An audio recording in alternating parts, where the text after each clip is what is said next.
So I just spent the last week making accounts and depositing my own money into every major stock brokerage I could find. Fidelity, Robinhood, Charles Schwab, Interactive Brokers, Webull, SoFi, and more. And instead of just telling you one is the best, I'm going to rank all of them on a tier list from S to C based on who they're actually built for, because the best brokerage for a beginner is not the same one a trader should be using. And to make it easy for you, I've included links to all the options I'm covering in the descriptions that will get you the best offers currently available. Now, before we start throwing brokerages into tiers, here are the ground rules, because tier list videos can get kind of pointless if it's just opinions. First up are fees and friction, meaning things like commissions and account minimums.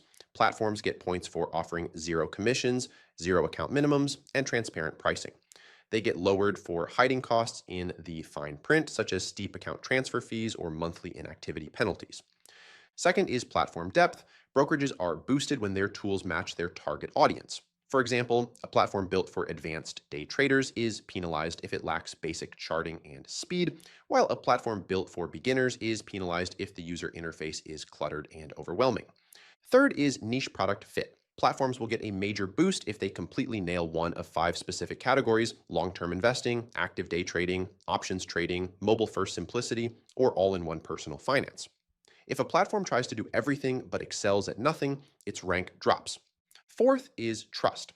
Our rankings are grounded in verified third-party trust metrics, specifically from Trustpilot and the Better Business Bureau's data. Brokerages carrying high public trust ratings and minimal complaints get a boost, while platforms flagged for slow service or account issues drop down.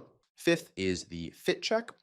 Every single broker must pass a strict user matching test. A platform's rank is lowered if it markets itself broadly to everyone, but fails to clearly answer two essential questions: who is this actually for, and who should completely avoid it?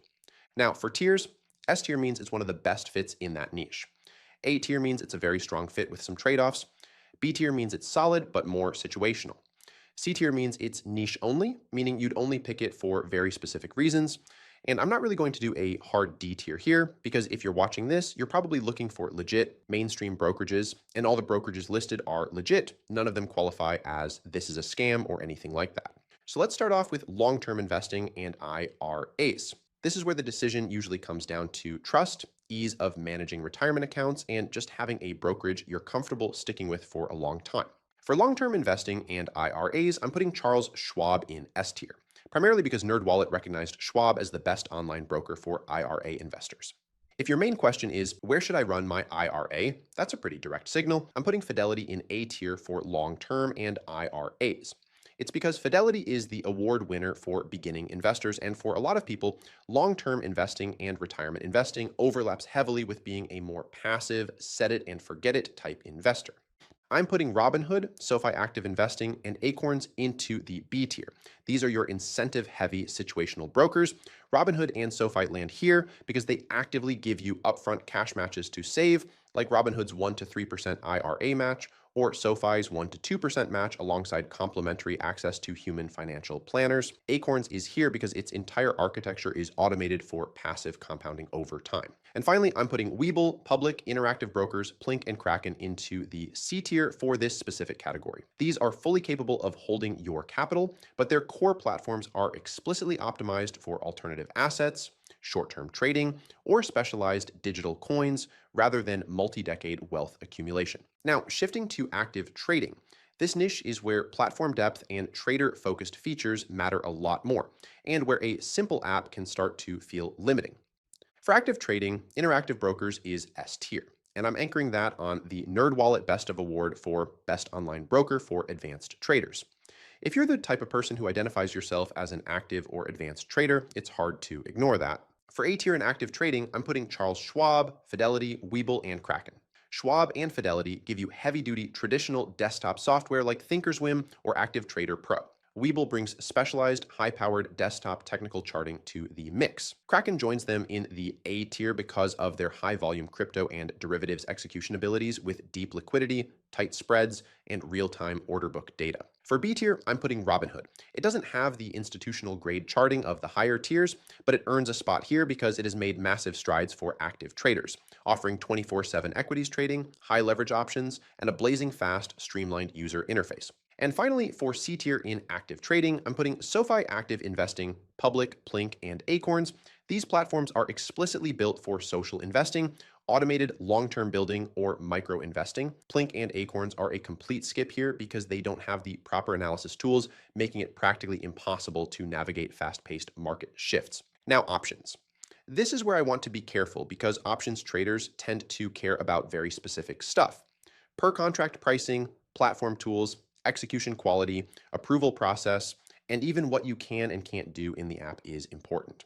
Interactive Brokers occupies the S tier because of two standout tools: smart routing, a high-speed algorithm that continuously scans all exchanges to secure the best execution price by dynamically splitting and rerouting your order, and the option lattice, a visual interface that graphs 30 days of price history alongside color-coded options data bubbles so traders can instantly spot liquidity and volatility outliers. The A tier goes to Webull and Charles Schwab for providing heavy-duty traditional options platforms. They feature institutional-grade layouts like Schwab's Thinkorswim, which pack the complex multi-leg strategy builders and real-time risk analytics that serious derivative traders rely on. The B tier goes to Robinhood and Public for offering cost-optimized, streamlined options platforms that eliminate standard transaction fees. Robinhood features entirely commission-free trading with zero per contract fees, while Public reverses the expense model by passing along a 6-cent to 18-cent rebate to you per contract traded, making both platforms highly compelling for basic multi-leg strategies. For the C tier, I'm putting Fidelity,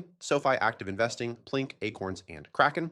Fidelity is a fantastic broker, but its overall mobile and desktop layouts are optimized for safer, long-term equity investing rather than high-velocity options. SoFi treats options as a casual, occasional add-on feature. Plynk and Acorns don't even support options trading at all, while Kraken is strictly built around crypto futures and spot trading. Now, moving on to mobile-first simplicity, this niche is for the person who says, I don't want a complicated platform, I want to open an account, fund it, buy what I'm buying, and move on. In the S tier for simplicity, I am putting Robinhood and Plynk. Robinhood pioneered the simple mobile investing experience. Plynk joins them in the S tier because it is specifically engineered for beginners to learn without intimidation, featuring ultra-clean layout designs, zero stock commissions, clear language, and visualization tools that keep everything simple. For the A tier, I'm putting Public, SoFi Active Investing, and Acorns. These are modern platforms built from the ground up for mobile platforms. Acorns especially makes micro-investing effortlessly smooth by pulling spare change behind the scenes without demanding your constant attention. For the B tier, I'm putting Fidelity and Webull. Both have highly capable, highly rated mobile apps, but they sit here because they try to be too many things at once, introducing slightly more screen clutter for an absolute beginner. And finally, for the C tier, I'm putting Charles Schwab and Interactive Brokers. Can you use them on a phone?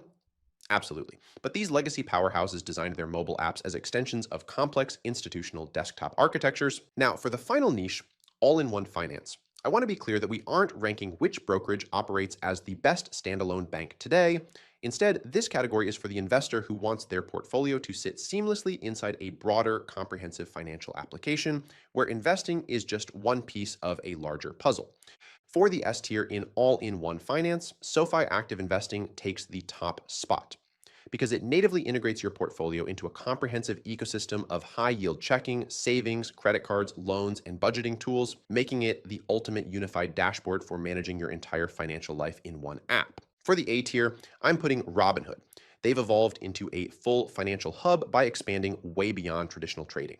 By integrating a high-yield cash sweep, a dedicated credit card, and seamless spending accounts, they make it incredibly easy to transition from daily budgeting to instant investing inside a single intuitive layout. For the B tier, I'm putting Public and Fidelity.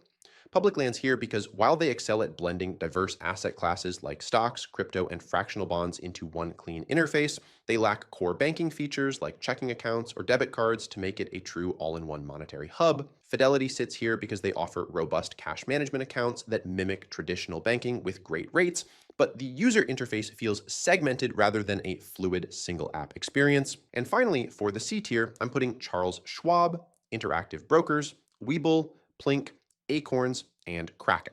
Plynk and Kraken are heavily siloed into pure trading architectures.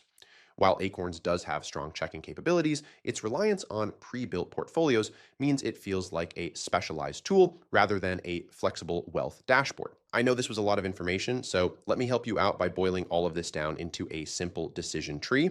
Here is how you should think about it. You should go with Fidelity if you're a beginner who wants a trusted, mainstream starting point that won NerdWallet's award for beginning investors, featuring $0 online US stock and ETF trades and a $0 minimum. On the other hand, go with Charles Schwab if your absolute priority is retirement and you want NerdWallet's award winner for IRA investors, alongside $0 online equity trades and a $0 minimum.